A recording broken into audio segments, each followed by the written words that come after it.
Hi friends, ഇന്ന് നമുക്ക് coconut laddu ഉണ്ടാക്കിയാലോ. ഡെസിക്കേറ്റഡ് കോക്കനട്ട് കൊണ്ടാണ് കോക്കനട്ട് ലഡു ഉണ്ടാക്കുന്നത്. ഡെസിക്കേറ്റഡ് കോക്കനട്ട് ഉണ്ടാക്കുന്നത് നേരത്തെ ഒരു വീഡിയോ അപ്ലോഡ് ചെയ്തിട്ടുണ്ട്, അത് നോക്കിയാൽ മതി. അപ്പോൾ കോക്കനട്ട് ലഡു ഉണ്ടാക്കാനായിട്ട് ഗ്യാസ് കത്തിച്ച് ഒരു പാൻ അടുപ്പിൽ വെച്ചിട്ടുണ്ട്. ഇതിലേക്ക് 1 ടേബിൾ സ്പൂൺ നെയ്യ് ഒഴിച്ച് കൊടുക്കാം. ഇതൊന്ന് ചൂടാകുമ്പോൾ ഇതിലേക്ക് ഡെസിക്കേറ്റഡ് കോക്കനട്ട് ഇട്ട് കൊടുക്കാം. 2 ടേബിൾ സ്പൂൺ ലാസ്റ്റ് റോൾ ചെയ്തെടുക്കാൻ മാറ്റി വെച്ചിട്ട് 1.5 കപ്പാണ് കേട്ടോ ഇതിലിട്ട് കൊടുത്തത്. ഇതൊന്ന് ചൂടായിട്ട് വരുമ്പോൾ ഇതിലേക്ക് 1.5 കപ്പ് പാൽ ഒഴിച്ച് കൊടുക്കാം. ഇനി ഇതിലേക്ക് 1/2 കപ്പ് ഷുഗർ ഇട്ട് കൊടുക്കാം. എന്നിട്ടിത് നന്നായിട്ട് ഇളക്കി കൊടുക്കാം. ഇത് വറ്റി വരുന്നത് വരെ കൈയെടുക്കാതെ ഇളക്കി കൊടുക്കണം. ഇനി ഇതിലേക്ക് 4 ഏലക്കായ പൊടിച്ചത് ചേർത്ത് കൊടുക്കാം. എന്നിട്ട് ഇതും നന്നായിട്ട് മിക്സ് ചെയ്ത് കൊടുക്കാം.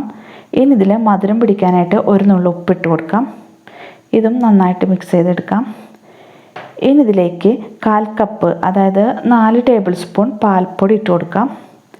എന്നിട്ടിത് കൈയെടുക്കാതെ നന്നായിട്ട് ഇളക്കി കൊടുക്കണം. ഇനി ഇത് പോൾസാക്കി എടുക്കാനുള്ള പാകമാവുന്നവരെ നന്നായിട്ട് ഇളക്കി കൊടുക്കണം. വറ്റി വന്നാൽ പിന്നെ സിമ്മിലിട്ടിട്ട് വേണം ഇളക്കി കൊടുക്കാൻ, അല്ലെങ്കിൽ പെട്ടെന്ന് കളർ മാറും. ഇത്രയും മതി. ഇനി ഗ്യാസ് ഓഫ് ആക്കാം. ഇനി നമുക്ക് ചെറിയ ചൂടോട് കൂടി തന്നെ ചെറിയ ചെറിയ ബോൾസാക്കി ഉരുട്ടിയെടുക്കാം.